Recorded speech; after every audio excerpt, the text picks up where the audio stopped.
What's going on, guys? Zuko back with another Shadowlands video. Hope you're doing very well. Listen, we are back to grinding some big keys with the enhancement shaman. So I just did a resto shaman video. It was only about on a plus 15, I think. But again, I was just trying to showcase some of the resto shaman stuff that you guys have been asking about. So we're back to doing some bigger keys on enhancement shaman. And we've actually done a whole bunch already. So I just got past 3K IO, and we're already at 3075 because we did a 22 and another 22 and a 21 Plaguefall, which I'm going to show you today. The 21 Plaguefall will be today. So, yeah, it's just awesome. We're just pushing through, crushing some of these dungeons. Really exciting stuff in this video. Brand new strat for GLOBGROG, the first boss. It's something that some people in the higher keys have been doing, and it's just awesome. Like, it worked out really well. We kind of scuffed it a little bit on our pull, but it ended up working out in the end. So you're going to see a new strat for GLOBGROG. This is a very standard build. I think I'm just running Primal Lava actuators here.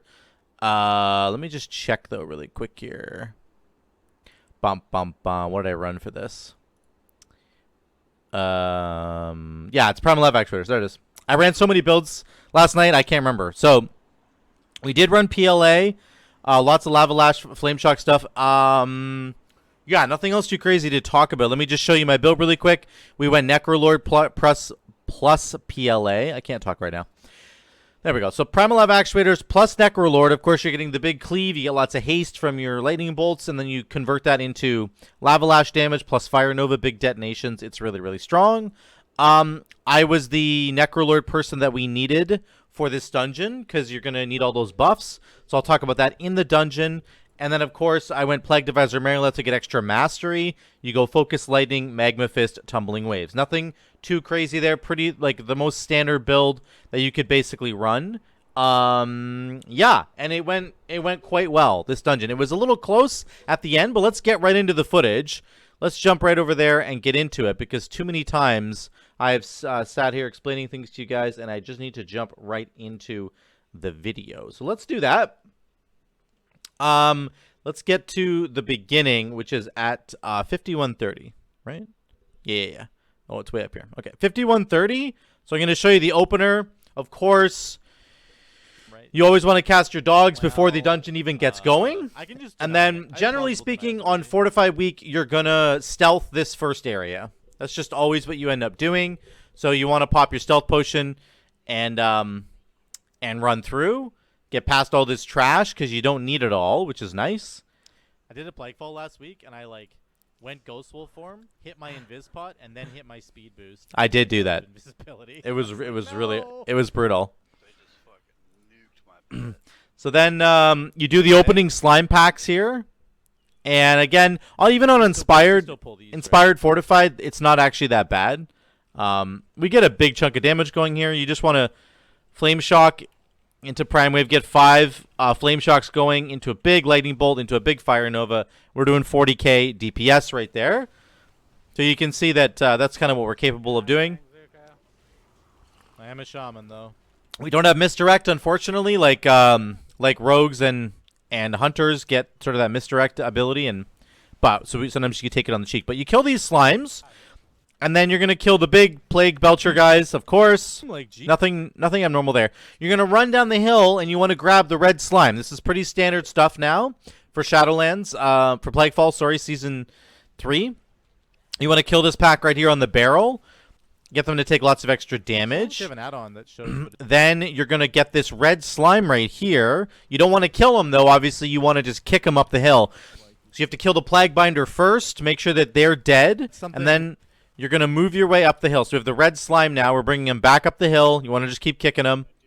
Now, we got a new strat that we're going to try here. So normally, you would take the red slime all the way over here to the boss platform. And then you would kill the slime there, and then you would pull the boss in Lust, and you would have all these haste buffs going on. We're going to wrap around the corner right here, right to the right-hand side over here. Doesn't matter. And we're going to tank the boss over there. Okay. So we've never tried this before, ever. And so we did actually do one tiny little practice run on a zero Plaguefall before we get in here. To give it a go. So now we're going to kill the red slime right here, and then we're going to pull GLOBGROG over here to this island. Now, the reason we do this is basically to down. Ooh, I'll get it up in a minute. Don't worry. to prevent the Plague Stomp. You can LOS the Plague Stomp and the big slime attack from GLOBGROG while standing over here. I'll show you where you can do that in a second. I actually failed the very first time. Here comes Plague Stomp. You can tuck right over here into this corner, like right here, and you won't get hit by Plague Stomp. I actually fail right here. I don't get there in time. But even if you do fail, you barely get knocked back because of whatever the way that the geography is on this little like island. You barely get knocked back. Like on a normal, if you were over on the boss platform, you would get it launched like 20 yards, and that's not the case here. It does. It does. It's just very, very fast. So I'll show you how to do it in a minute. Is like very dangerous over here because he does his slam right now. You have to be really careful about that. So I do Fleshcraft here. Now I have both haste buffs. There's a red one there. There's another one here, and then I'm standing in the haste buff. So I have 2 haste buffs from being the Necrolord person because I Fleshcraft on it, and then we're also getting the haste buff for standing in. So I have like triple haste. So now the big ads are coming, right? So the boss is gonna spawn big ads and little ads, and Kaz ends up banishing the big slime right over there. So it's banished now on the side of your screen. Here comes the stomp. I actually do the stomp correctly here. Here comes the stomp right here. You have to tuck into the left, right like this. Nice. There, and I didn't take any damage, good. Didn't get knocked back. Do you see that? Also, the slime wave is the same thing. Now, one thing that we didn't do super well here is manage the tiny slimes. I don't think we actually have the tools to be able to do that. Like, I can't, as Enhancement Shaman, I can't spec into Earthen Grab Totem, whatever. I think it's called Earthen Grab Totem, where it spawns and it pulses like AoE roots on enemies, and it'll keep them rooted as long as they don't take any damage. I can't get that as Enhancement Shaman. So Slime Wave, you can LOS in the corner, or you can just run to the other side of the boss. Either way, it doesn't matter. So all those ads get into the boss, which heals him for quite a bit, which kind of sucks, but that's okay. And then Kaz needs to rebanish. Unfortunately, we have a little thing go wrong here. Kaz somehow doesn't tuck all the way into this corner, I think, and he ends up getting potted. So now his banish that he had just expired. So now this slime's coming in. Sleepa does a good job trapping it. It's okay. It's okay. So he traps this slime, but now the next slime is coming. The second big slime is coming. So I think Kaz needs to banish that second one. Thinking. My AoE is kind of like. But now we're kind of scared to do our AoE damage. Do one more hide and then just start pulling the boss away. So we're still doing lots of damage. But now, somehow he gets untrapped, probably because we're doing AoE damage to him. So that ad ends up going in. So that's a big mistake. You don't really want that to happen. That kind of could constitute a wipe, but we end up just pushing through.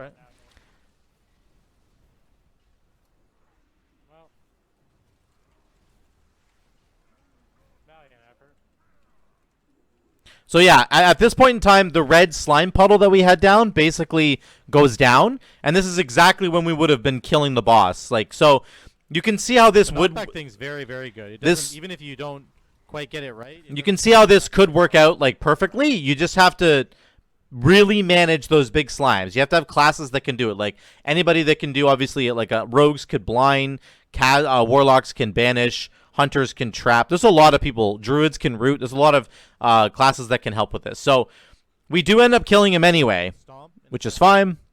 But this is how you want to do this strategy. I think it actually works quite well. You just tuck in here. Boom. We did that stomp perfectly. You just have to be really quick about it, which sucks. So that's it. We end up killing him before the third big slime gets summoned, and everything's fine. So, yeah. That worked out really well, actually. Better than expected. Even though we had like a major kind of fumble there on a couple of different mechanics. Like, that was literally our first time trying that for real, in a real environment. So we'll get better at that, and that's a strategy that you guys can try at home. I think it's it's really helpful strategy on like the higher keys, because it's just like doing it in the main arena, you take way more damage from those plague stomps. Like, especially if this was a tyrannical week, it would be, I don't know, like it's very, very difficult on tyrannical week. You take so much damage. You end up just dying from those. So you have to be really, really careful. So let's go to 105. Let's skip ahead. There's some interesting stuff with the tentacles here. Right here, I should do Earthbind Totem. And I should do Earthbind Totem like right before these guys start moving so that they're slowed. So I definitely fail this really hard here. Oh god. I put it We're down gonna get 2 more. really late. And then Hero flames me. Again, Bob, you can just free your Earth, bind arenas. I did it. I put it there. But it wasn't enough to keep them totally slowed. I was gonna grab those anyways. Look Yeah. at how far up the stairs that totem is. Look at it. Hero's flaming me. He's like, look at how far up the stairs that totem is. Well, I thought Joe was gonna do his job. Then I'm just making excuses for stuff, which is fine. Then you want to bring these 2 guys down here. You want to kill this Tentacle with these 2 ads down here. We've done this probably Very 100 times now. One thing that goes really wrong here, so these Plagueborers, this Slime Claw runs away. I'm dead. Unfortunately, I think Joe... Oh, do you see that cap totem go off? Oh, yeah, Joe doesn't get to... Joe can't... Better cap totem? So then this slime gets an additional tentacle, No. which is really bad. So I get Rocky out right away. You just need somebody to be in melee range of these tentacles. Otherwise, they do giga crazy damage to your team. So then Kaz banishes it, which is fine. Okay. So we can go kill the other one. But the problem here is that because this tentacle spawns, we get an additional... doesn't want to see you. That's We the get an problem. additional set of Banish is Plagueborers. OP. Okay, I need to shut myself up here. We get an additional set of Plagueborers that come in for this tentacle right here. You're going to see them in a second. They show up right behind us. So this set of Plagueborers should be... Like, this tentacle shouldn't exist. So these guys we should be using on the next pack. So they blow up there. And then we get another set of Plagueborers. And then they blow up right there, which is useless. So we've used, like, all of our Plagueborers up. And we can't use any now on this mini-boss, Bladewater. So I go down and pull this extra trash, which normally you would have a set of Plagueborers to detonate on this extra trash. So we end up losing some time here, like a lot of extra time, because we don't because we let that one ad slip away. So anyway, just remember that. Then you're going to kill these guys. Then you're going to do the Dr. Ickus Trash. Remember this red slime pack over here? This is the last trash pack you're going to do. So run over to the end, kill this like mini boss guy here, then kill this red slime pack here. But you need to kill the Plaguebinder first. I mean, he's inspired anyway, but you want to kill the red slime last. So our red slime dies right here, and Dr. Ickus is coming. Here comes Dr. Ickus. We need to get this last Plaguebinder down before we start the boss fight. There's the big red puddle that you want to stand in. Right before Dr. Ickus jumps, Joe taunts him, and we start the boss fight. Very clean, very crisp. And then I'm going to save my Bloodlust for when the first bomb comes out, okay? So that's how you want to start the fight. You want to have the red puddle here. I've already flesh crafted on it, so I have all the buffs rolling right now. You can see them. Talking about Prop Warrior. So we go here, and then he's going to jump to the next platform because we're doing tons of damage.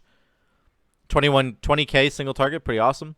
So then I'm going to run over here, and we're going to Lust. And then you want to kill this bomb.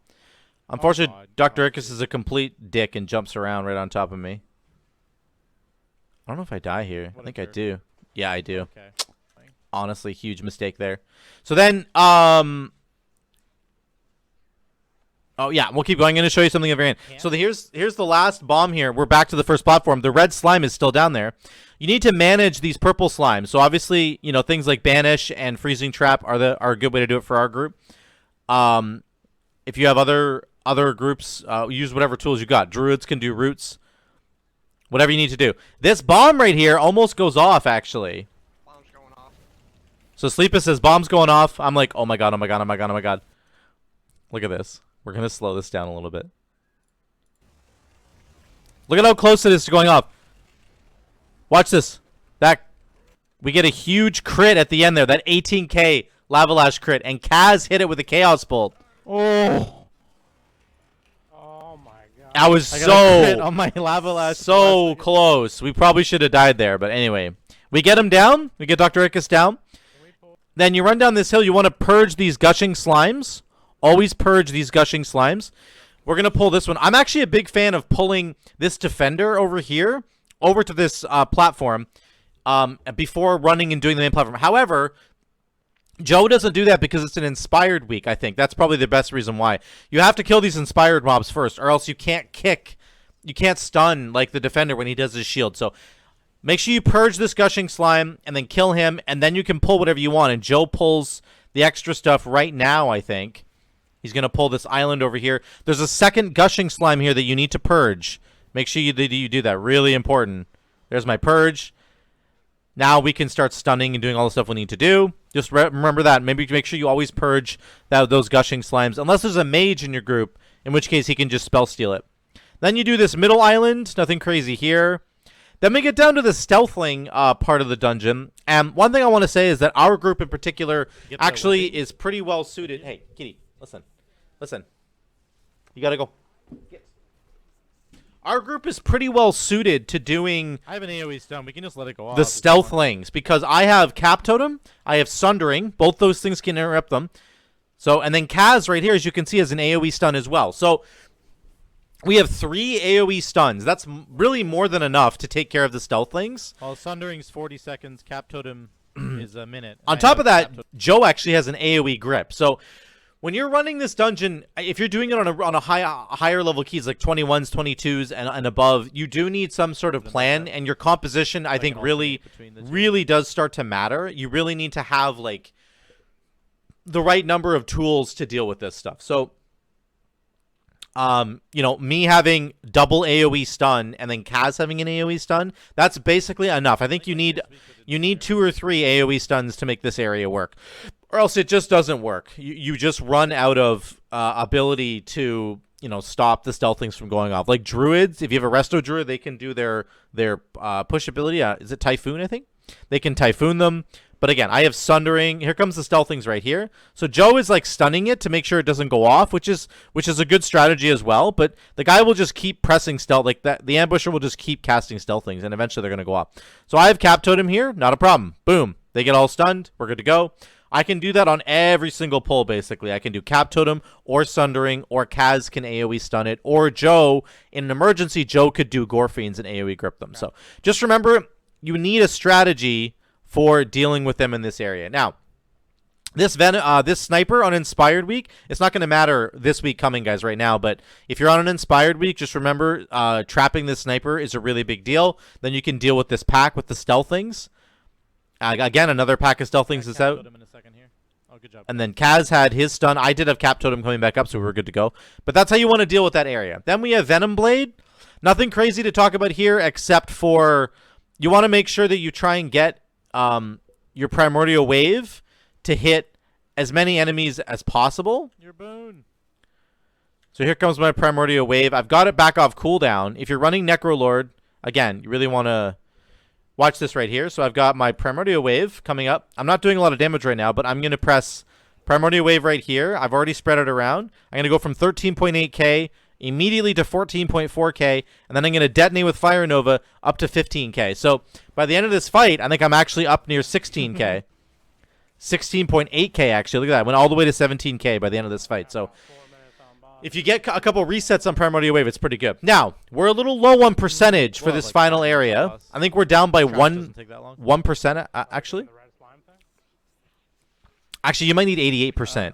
We need 1%, right? I think you only need 1% here. It doesn't really matter. Anyway, I go get the slimes right away. I think to myself, let's just go get them right now because we want to save time. We have really good AoE damage. Let's save some time. So I run down. I pull these to us. Then I go get the red slime. Okay. I summon Rocky. So the red slime's coming. We're killing these slimes here. I can get the buffs here. And the red slime is coming. Right now and then... So Joe gets the red slime, and then we just kick it. We just keep the red slime alive, and we kick it all the way down to the boss fight. Okay? Now, we still have the trash to deal with inside. So we deal with the trash.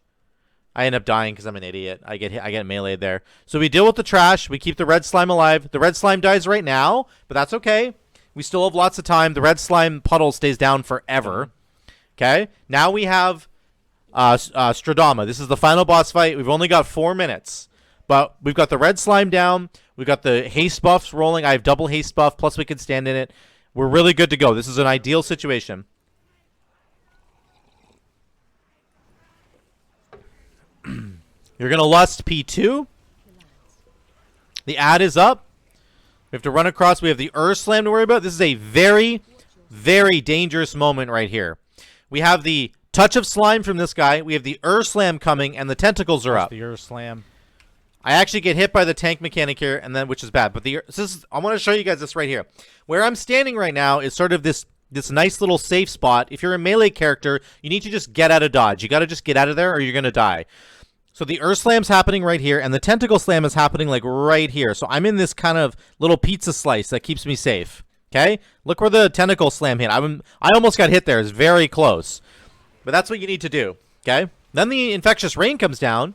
Joe has mind controlled one of the guys to give us a shield. I run back over to the haste buff, and then we're good to go. So again, we're doing 23k. Everybody's doing really good damage. The next slime is up, but I'm just standing over here because this is where the haste buff is, and I really just want to get that haste buff for as long as I can. Now I have to move because of the tentacles, but we do get her down. Okay, well, let's P2. So it's really, really huge that you get her down as quickly as possible in P1 because that's a really dangerous portion of the fight there. Then we're doing Ring Around the Rosie, of course. You trying to tell me how to live my life? I almost get hit here, I think. Yeah. Then we lust P2, and we go. I get back to the haste buff. It's still up. The haste puddle's still up, guys, even though it died like before the boss even spawned. So just remember that it lasts for a very, very long time. So you can pull the slime ahead of time. It's just dying now. The red slime puddle's down just now. So. Joe puts up his little ad. He's got the little shield again, which is really great. We're taking a lot of damage, but that's okay. Lynx is doing a great job healing us. There's the next. And we get her down. We burn her down in P2. So then we go to P3. Here comes P3. This is very dangerous because now all the mechanics are stacked on top of each other. She's attacking you. She's doing Infectious Rain. The tentacles are spawning. The ads are spawning. Very, very tense, difficult fight. So here we go. As much damage as you can get, and then you have to move. Run. Very hard for the healer here. But we're doing good damage. Almost 16k on this boss fight. Pretty awesome. Everybody move. So now the ads are up. You got to watch for these ads. I think Lynx gets autoed by an ad here, unfortunately. I got meleeed by a fucking ad again. But it's okay. We made it to the finish line. Nobody important died in this fight. There we go. That's it. Plus 21 down. Good job. So that's good. I got 5 rating for that. So that's it there. Let me go back to the no, hit the wrong button there. Let me go back to the gameplay. Ba-ba-da-ba-bam. Hopefully I didn't mess anything up there. So that's it. That's the plus 21. We did about 13k overall. Could have done more for sure. But I was happy. The damage was good. I haven't played PLA in a little while, so I wasn't doing amazing damage. But you can see that really it's about the strategy, right? So on the very first boss, GLOBGROG, we kind of messed up that strategy. Imagine if we hadn't made any mistakes there. We would have saved like a whole minute of time probably on that boss fight. On top of that, you know, in the midsection of that dungeon when we were pulling the Plagueborers and we kind of messed those up, again, we lost like at least 1 to 2 minutes of time there. So it's all these little things that start to add up over time that you can really see where you can make a difference, like where you can make up the percentage of, you know, whatever mistakes you might have made during the dungeon. So again, I'm very happy with that. We're pushing ahead. We're doing lots of dungeons now, guys. Beyond plus 20, this is exactly what I said we were going to be doing last week, and I'm going to continue doing it. We're at 3075 rating now. Got a couple 22s done. I'm going to probably show you those dungeons tomorrow or the next day. I'm going to show you because I had a lot of fun with those dungeons as well. We're timing, you know, plus 21s and plus 22s now. We're pushing into the higher keys, and all of our strategies have to start getting more refined, and it's really, really fun to see that. So let me know what you guys think in the comments down below. Let me know what you think about the GLOBGROG boss strategy. Have any of you guys tried this? I would love to hear from you guys and what you think about it. So thank you guys so much for watching. Drop a like down below if you like the video, and subscribe if you haven't already. If you want to support the future of what I'm doing here on the channel, there's a link to my Patreon down below. You can support me on a monthly basis over there. Until the next one, guys, I love you. I'll see you later.